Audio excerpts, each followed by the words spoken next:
They don't know about our strategy. They haven't got confident about what it could do for them. They just end up paying the tax. And guess how quickly the government's going to spend that money, Chris? No matter what side you vote for, they already spent it. It's going to be gone. It's going to be gone, right? And so we've got to work together to educate people to understand this and ultimately to execute on the business plan. And this is what we love to do. Welcome to the Next Level Income Show, where it's our goal to take your income, your investments, and your life to the next level. I'm your host, Chris Larson. If you haven't yet, get a copy of our book for free at our website, nextlevelincome.com. That's www.nextlevelincome.com. Just click on the book link, and I'll even send you a copy if you put your address in. On today's show, we have Brett Swarts. Brett is considered one of the most well-rounded capital gains tax deferral experts and informative speakers in the U.S. He is the founder of Capital Gains Tax Solutions, is an exclusive Deferred Sales Trust Trustee. He's the host of the Capital Gains Tax Solution podcast and an eXp commercial multifamily broker in both Sacramento, California and St. Augustine, Florida. And today, Brett's going to join us to tell you why the Deferred Sales Trust can be the right thing at the right time, which is right now. In addition, he's going to talk about his new book. Brett, welcome back to the show. Chris, so good to be here. Great to see you again. Yeah, man, I had to go back. I had to click back and back and back. I realized you were with us 3 years ago, Brett, early on in the podcast. Yeah, and it's good, grateful to be here again, right? A lot has changed in years, and it's good to be still podcasting, still, in the same business. It's not easy. It's not easy to be in business, and so I'm glad you're here and I'm here. Absolutely, without a doubt. And look, man, I wanted to invite you back on. You got a new book that's out that I'd love for you to share with our audience. I see it sitting there on your desk. And I got a wonderful text from you. I picked up a copy myself. And the reason I'm having you back on, one is to talk about your book, Brett, but also, there's a lot of people that have taken advantage of the 1031 exchange. There was a lot of nervousness and anxiety if the 1031 was going to disappear. In the past few years, we had guests on talking about that. And, now people are nervous to invest. And I think that, from my impression, the DST that we're going to talk about here can potentially be a tool for a lot of people that covers all those different topics. But first, share a little bit with the audience about yourself, Brett, your company, Capital Gains Tax Solutions, and your new book. Absolutely. Thanks, Chris. So, yeah, I grew up in the real estate industry, fell in love with real estate at a very young age with my parents building homes, mostly in the Silicon Valley, East Bay area and California, and found out that it's great to have cash flow and it's great to have appreciation. It's great to be entrepreneurial, right? But my brother and I were the first two to actually graduate college on both sides of the family. So my parents did tell us, we don't want you making it just in hammering nails and building houses and such. So we actually want you to go to college. And so we went to college. I had a chance to play basketball on scholarship, 6-foot white guy who could play hoops. I still love it every single day if my knees don't fall apart. And then kind of fell, and I didn't really fell into, but I got invited to check out commercial real estate in an internship at a place called Marcus and Millichap. And that began my love with investment, multifamily real estate investing and brokerage. And quickly learned about 1031 exchanges and how amazing those were. But it was 2006 at that time. Things were going pretty good. And then it quickly kind of shifted. And that's where things kind of fell apart pretty quickly. And for those who had leveraged, had too much debt and not enough diversification, and perhaps had paid a little bit too much for those multifamily properties, those cap rates were going so low. I saw, friends, family, and clients lose half or everything over a few years. Yeah. And that began the idea of, we can build a massive amount of wealth in multifamily, but we've also got to be prudent and careful with how we structure deals. I heard Warren Buffett say it well yesterday. He says, hey, you basically can't, be in a good deal with a bad person. Well, I would say you can't be in a good multifamily deal with bad debt, right? And if you're in a bad debt position, you can create the situation where now you are chasing the banks and you are chasing rent, and now your operations are in a tough position because you're having to just pay all the debt service. And so bringing this all together, the 1031 exchange we learned was actually the enemy at this point, right? Because although it had deferred the capital gains tax, it had often pressured our clients to overpay for those properties, which has now put them in a compromised position when things shifted. And so we learned about the Deferred Sales Trust in 2009, and this became the solution to, or the alternative for, a traditional 1031 exchange. And now we just coach and train people how to do deferred sales trust, Delaware Statutory Trust, 1031 exchanges, right? But mainly the deferred sales trust is our niche, so that they don't have to ever feel trapped by that capital gains tax. They can still defer the tax, and they can invest at optimal timing without having to require any debt. Although they can get debt if they want to, when it makes sense. And so that's really the passionate focus that we're helping people with. No, I love that. A couple years ago, a few years ago now, opportunity zones were big. And I had a friend who was selling his business, and actually a very close friend. And he said, "Man, Chris, if I sell my business and I invest this in an opportunity zone, even if I don't make anything for 10 years, I'll still come out ahead." And I said, "No, whoa. That's not that's not actually true. Let's go through the math." But aside from that, people asked what I thought about opportunity zone funds, and I said, I don't know yet, because I said it sounds like it's a good structure. I've seen some really cool projects even here in Asheville that even I have some friends that are working on. But I said, you got to know what the investment is. And I think that's key, right? We're talking about the same thing, which is it's good to save taxes, but don't let the tax tail wag the investment dog. I think you always have to be comfortable with the investment. If you're forced into an investment, if it's not the right time, if it's not the right investment, it's not ideal, then it doesn't really matter how much you save in tax. Yeah, 100%. And one of the neat parts about the deferred sales trust is you can practice not only timing, meaning there's no forced 45-day identification, 180-day close, or even with the opportunity zones, basically forcing you to stay for 10 years, right? Plus, as having to basically, whatever the investment is, to double that in order to get the actual tax freedom that's with that. But the deferred sales trust allows you to go into stocks, bonds, mutual funds. Not that I'm actually the least fan of those, but you can actually put it into T-bills. T-bills are paying 5% right now. Wow. And it's a U.S. government. The government fails, right? And so we have clients that really only do real estate, but they'll put some liquidity into some T-bills, and they're waiting for the real estate market to shift. You can also do lending to multifamily operators. That's one of my favorites. You can do it into multifamily funds like your, Chris, or you're syndicating, right? Which is amazing. But the point is, you can go to self-storage, mobile home park, parking lots, multifamily, right? You can do some building. You could do some value add existing deals. You can do some lending. The point is, you don't have to do anything. You can sit in the bank and wait. You can slowly dollar cost average or diversify within the commercial real estate space. And that allows you to have some of those freedoms, such as freedom, diversification freedom, 1031 freedom.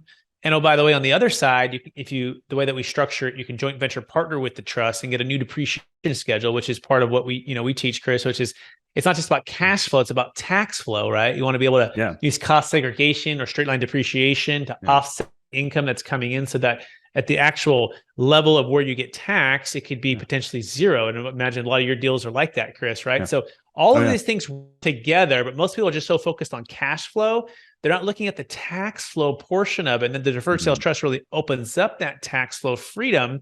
Then couple that with optimal timing and cash flow freedom that you like to provide on passive deals, right? And it's like a marriage, right? That just fits. Yeah, no, I love that. You know what? I mean, we can talk about the structure, Brett. I'd love to go through an example. I know you have a client. I don't want to use his name necessarily, but he sold a property. I think it was around a seven and a half. It was at $7.6 million property. Had debt, and he used a deferred sales trust versus a 1031 exchange. Could we go through an example? And he doesn't mind sharing his name. I mean, perfect. There we go. His name is Dave, and you can actually watch him on my YouTube channel. Just go to my YouTube channel, Capital Gains Tax. He literally shares his entire story. In fact, he sold this deal in Athens, Georgia. And he has done hundreds of sales over the years, and lots of 1031 exchanges. And he decided for the first time to use the deferred sales trust. And he would ask that, well, isn't it just swap until you drop, Brett? Isn't it just, get the stepped up basis? Isn't it to make the most sense? And, in Dave's words, the DST was created for times like this.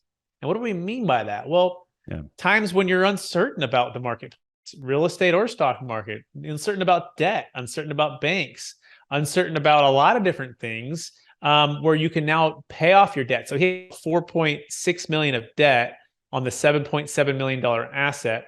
So we saved his failing 1031 exchange. He was able to pay off all of his debt and net into the trust about $3.1 million, and take a promissory note back. And the promissory note is slowly paying him. Now for him, not only pay off his debt, diversify his wealth, he was able to invest it passively with Brian Burke. You may know Brian, Yeah, and he was able to invest with him, and then he had a run on a deal in Florida, and then he was also able to put it into the multifamily and their lending fund and get a nice solid return there. He's one of the guys. He's not a stock market guy, right? So he went just basically real estate and kept some liquidity on the side. Yeah. And so this is Dave's story. He also wanted to retire. He's a part of the baby boomers, which is part of the largest wealth transfer in the history of the planet.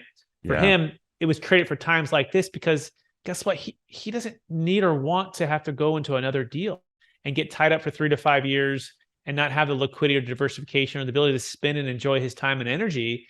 And he lives in California, right? It's very difficult to own a lot of real estate there. So for a number of reasons, he used the deferred sales trust and not the 1031. Yeah, no, I love that. So we'll make sure I'll get the link so we can put that in the show notes so people can go to YouTube and check that out. Yeah, so you touched on another issue, which I'd love to kind of dive into this a little bit. So, we have, I think when I started talking about this, it was, it's tens of trillions of dollars now of wealth that's going to be transferred from the baby boomers to the millennials. And I know a lot of millennials are nervous because they're saying, well, hey, I don't want to, sell all these assets, whether it's their business or real estate, or maybe it's a stock portfolio. That's not, as you know, that's not as common with ultra high net worth individuals. Typically it's real estate and businesses where they've created a lot of their wealth, but, they have children that may not want to, either own the real estate or run it. They may not want to run the business and do that. And they're trying to figure out what to do. So, how can that help this generation and what they're trying to accomplish, Brett? Yeah, great question. The first thing is to define, what the challenge or the problem is or the need is, right? Beyond just the flexibility and the freedoms that they desire for their time, their energy, their wealth. Our clients, and if you're listening to this and you have $1 million net proceeds, $1 million gain is the minimum for the deferred sales trust. All right, $1 million gain. Okay. Yeah, $1 million gain. Unless you have 2 at 500 each that you can combine. It could be LP position or it could be a smaller asset, but it needs to be 2 at 500 that you can basically into one. So the first thing is all about discovering the need for the investor. And so whether you be an entrepreneur and you want that flexibility, like you have a guy named Shay Pope who sold an over $2 million business, deferred his tax and invested into multifamily development with the project. That was the thing, right? And so you can't 1031 a business. So that was his need.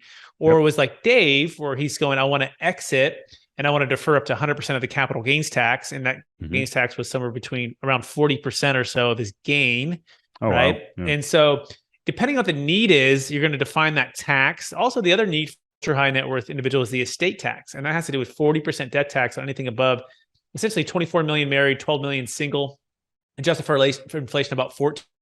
That's set to expire and drop in half in 2026. So as soon as you understand what your tax problem is, then the next, what's the ideal outcome? What's the ideal outcome? Well, location freedom, time freedom, optimal timing, investing freedom, estate tax freedom, 1031 freedom. Then you start to add up what you're really trying to achieve. And for some people, it's selling a primary home in the Silicon Valley that they live there for 25 years. It's a $10 million house and they're real estate rich, but they're cash flow poor and it doesn't qualify for a 1031. Are you ready to gain new tools, close more deals, and network with the highest level real estate investors in the business? Join me at MFinCon 2023 in Charlotte, North Carolina, June 12th through the 14th. I'm excited to be speaking again this year alongside Dr. Robert Cialdini, Mark King of Taco Bell, Joe Fairless, and over 75 other real estate experts. Sharpen your knowledge on capital raising strategies, asset management, alternative asset classes, underwriting, and so much more. This event will include everything you need to define your goals, improve your mindset, and find the right connections to succeed. The networking opportunities at MFinCon are not to be missed. If you're serious about apartment syndication, investing, real estate investing in general, or just commercial real estate, MFinCon is for you, and you can use our special promo code NEXTLEVEL, all caps, to get $200 off your ticket. Learn more and reserve your seat by clicking the link below. That's MFINCON.com, www.mfincon.com. Hope to see you there. And so there's so say that one more time. I think you just made a really good point. So if you're renting a property, we have a lot of investors. They sell a property, maybe a rental. I just had an investor. He sold a single family rental in California and netted over $2 million. But what you're saying is this is somebody that has a primary residence that may be worth $2, $5, $10 million. They can put that into a deferred sales trust. 100%. And that's actually the lowest hanging fruit out of all of this, right? Yeah, because primary home is not 1031 eligible. Businesses are also not 1031 eligible, right? Neither is crypto or public or private stock, really anything, artwork, collectibles, none of those 1031 eligible. And so us in the real estate world, and I'm a part of that real estate world. I love real estate. I love 1031s. Yeah. But guess what? 1031 is blockbuster because it's so restrictive that only certain things. Or there's a thing called, we call it Netflix for the deferred sales trust version of exit planning. It gives you way more, it gives you flexibility. It gives you diversification. Now, does it come with fees? Yeah, it's higher fees. Absolutely. Fees are about 1.5% to 2% recurring on the net proceeds. It's about 1.5% to set it up. So it's expensive, right? Compared to the 1031, which is like $1,500. Gotcha. But if you're selling a $10 million asset and you have $3 or $4 million of tax, it's an investment and not an expense. To work with a third-party trustee, that's us. If you need or want to spend it on all of your own your personal stuff, the government doesn't allow us to defer tax on personal stuff. You'll receive payments from the trust. You'll pay tax on that. So it's just an installment. So, but yeah, it works for primary homes, S Corps, C Corps, LLCs, businesses, you name it. You can separate partnership. We did a $12.5 million of crypto before the crash, and they were able to reinvest that and diversify that wealth, which was huge. So yeah. Beautiful. Okay. So you can go from one of those different assets into real estate. You can go from real estate into those other assets. It can be rental, it can be commercial, it can be personal. That's wonderful. So go through this, like, how does that work? So walk through kind of the structure, Brett, and how that works. Yeah. And so, step one is, let's imagine Chris was selling a multifamily property to Dan down the street, right? And Dan's like, hey, Chris, I'd like to buy your deal. It's worth $10 million. And let's imagine you've owned it for 27.5 years as multifamily. So you fully depreciate it. Yep. And you have no debt to keep it simple, right? Now, Chris could finance Dan. In other words, Dan could say, I'll put $2 million down. Chris, would you carry back $8 million? I don't want to get the financing from the banks. And Dan says, it's a good deal for you, Chris, because you're not going to pay tax on what you haven't received. It's a deferral. And you're like, oh, that's a good point. Yeah. And, but here's the challenge with the traditional installment sale is that the timing is typically 3 to 5 years, no prepay, and they're going to pay tax anyways, and you forfeit the 1031. And so you're like, but for some people, they'll take that deal because they just want to defer the tax. Well, we do the exact same thing, except we give you a lot more flexibility, and the timing can go on for as long as you want. And what we do is we insert a trust right in between you and Dan.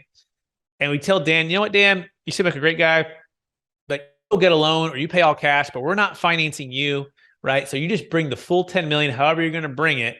But right before close of escrow, there's a transaction in between where Chris sells the asset to the trust in exchange for a promissory note for 10 million. Yep.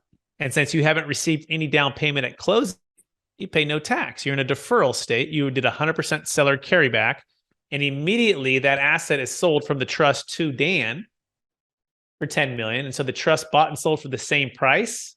It has no gain. Dan takes the asset, he's gone. And your structured, the structured installment is essentially 6 to 9%, depending on your risk tolerance, of which this is where the cool thing happens. You can start to invest back into your own deals passively and diversify and no timing restrictions because we're not in the 1031 anymore. Yeah. Interesting. And we've had multiple conversations around this. I've heard you live talk about this. I think the best thing is if this is interesting to somebody, that they reach out to you and do it. But before you do that, they could get a copy of your book, right, Brett? What is somebody going to learn if they get and read your new book? Yeah, and so it's called Building a Capital Gains Exit Plan. We actually just hit #1 bestseller on the wealth and real estate categories. Awesome, man. Thank you. Yeah, and so with a big release just about a week and a half ago. And by the way, they say to get in the room with really smart people, like get in the room with Chris, right? You're going to level up. This isn't just my book, right? I got in a book with some really smart people, a couple chapters, but we've got some amazing multifamily entrepreneurs in here, amazing financial planners, amazing people who help build businesses, right? And so it's all about building a capital gains tax exit plan. When you go to exit, right? And it's unlocking an ideal wealth plan, right? An ideal wealth plan is not just finances, but it goes back to that time, that energy, that location freedom, that entrepreneurial freedom, and really to be able to make an impact to the causes that you believe in most without having to forfeit or pay 25 to 50% of your gain wiped out by capital gains tax, right? And so it's my story about how I came to understand know, like, and trust the deferred sales trust, the certainty of conviction, help you to overcome false beliefs on what it's too good to be true. My CPA would have heard about it. How do I know it's legal? Like, how to make this thing an investment, not an expense. And so we just kind of give you our secrets and say, check it out, read it, learn. So that hopefully that answers the question. You can go to Amazon right now and pick it up. Awesome. Beautiful. And we'll put that link in the show notes as well, Brett. And you also have a coaching program now. Is that right? Yeah. So experttaxsecrets.com. And it's an ability for anyone who's listening to this podcast or anyone out there that's working with high net worth individuals, right? Who's a commercial real estate syndicator, who is a luxury realtor, a commercial real estate broker, a CA, a financial advisor. And they're looking to level up the ability to add value in a world that's constantly being commoditized, right? And automated, AI'd out, right? Yeah. And so how do you do that? Well, you do that with the biggest expense that your clients are facing. And typically the number one reason they're not selling, so that you can grow your business, right? When you understand what's available, it unlocks the capital that can flow. In fact, by the way, it's actually about 84 trillion, according to John Chang. That's right. Marcus and Millichap at the Best Ever Conference spoke on stage while we were both there in Utah just about a month and a half ago. And he said, it was 60 when we first started. 60 just not too long, like 5 years ago. Now it's probably close to 90. Well, market dipped. It was 90, I think. Wow, it's incredible. Right. That's the largest wealth transfer in the history of the planet. There's 10,000 babies turning 65 every single day in the U.S., and there's 77 million in the U.S. alone. And so you look at this large, it's actually, we're going to be good stewards, Chris, with our parents and the generation passing it down. It's a battle for the freedom of America, I believe. It's not just about tax and savings and deferral and elimination of estate tax. It's actually who's going to control the capital, which is going to ultimately give a lot of the power. And so our goal is to keep it in the hands of the entrepreneur, of the people, to give to the causes we still believe in most, right? We can hold accountable to build multifamily housing, to make an impact and to make a dent and create more jobs with capital, because we believe all of this sleeping capital. Give you a few examples. You live in La Jolla. It's a $20 million house that you bought 30 years ago that for $2 million. Well, there's $28 million that if we unlock that capital and it flows into someone like Chris, who's either building or buying multifamily, it's going to create more housing, right? But if it just sits because people are concerned about the tax and they're just waiting for that stepped up basis, guess what? It's not going to be doing the impact it could be doing. And then fast forward, even somebody sells that even worse. They don't know about our strategy. They haven't got confident about what it could do for them. They just end up paying the tax. And guess how quickly the government's going to spend that, Chris? No matter what side you vote for, they already spent it. It's going to be gone. It's going to be gone, right? And so we've got to work together to educate people to understand this and ultimately to execute on the business plan. And this is what we love to do.